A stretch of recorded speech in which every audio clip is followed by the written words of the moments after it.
jumtuwaayu biir awra. lan mooy jumtukaayu biir awra? arafi ndortey baati tubaab yii la: dispositif intra-utérin, di tekki jumtukaayu biir awra. ñu koy woowe appareil wala stérile moo gën a yomba wax. këf ku ndaw ku ñu defaree plastique ak përëm la, ñu koy lal ci biir boofukaay bi, mooy tax ba maniwu góor gi du àgg ci nen bi, di waral boofukaay bi néew kàttanuk sabab ëmb. appareil yi bokk nañ ci pexey tere ëmb yi gën a xere. mën nañu dem ba fukki at, waaye saa su nekk ab way xarala mën na ko dindi. kon mën ngeen a ëmb ci saasi. appareil yi baax nañ ci jigéen ñi walla way dencante yi bëgg xaar lenn ci at bala ñu am doom. yenn réew yi dinañuy joxe appareil yu ànd ak hormone, ñu koy wax jumtukaayu biir awra wala appareil hormonal.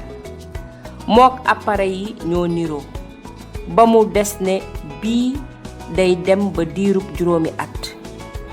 jumtukaayu biir awra bi tànneef bu baax la ci jigéen ñi gis mbaax yu bari, yuy metti wala yu ànd ak nekkin wu naqari. mën na wàññi metit wi te woyafal xëppum deret ji wala sax mu taxawal ko, rawatina wàññi coono giy bawoo ci xëppum deret ju bare jooju weer wu jot. teg appareil wala appareil hormonal doxalin wu yomb la. daanaka ci 5 saa lay tollu daldi tàmbalee dox ci saasi, te dootoo am lenn looy war di fàttaliku gannaaw ba. ñoom ñaar ñëpp ñàkk musiba ci jigéen ñi mësul am doom, waaye nag tegin wi mën na gën a metti ci jigéen ñi mësul am doom. ci anam yu néew appareil bi mën na wodd ci weer yu jëkk yi. bu loolu amee, jokkoo leen ci ak seen way xarale ni mu gën a gaawe, ndaxte su boobaa dara aaratu leen cib ëmb. appareil bi nag du aare ci sida ak feebari sëy yi wàlle. kon bu ngeen jaaxlee ci loolu, jëfandikoo leen kiiru préservatif boole ci.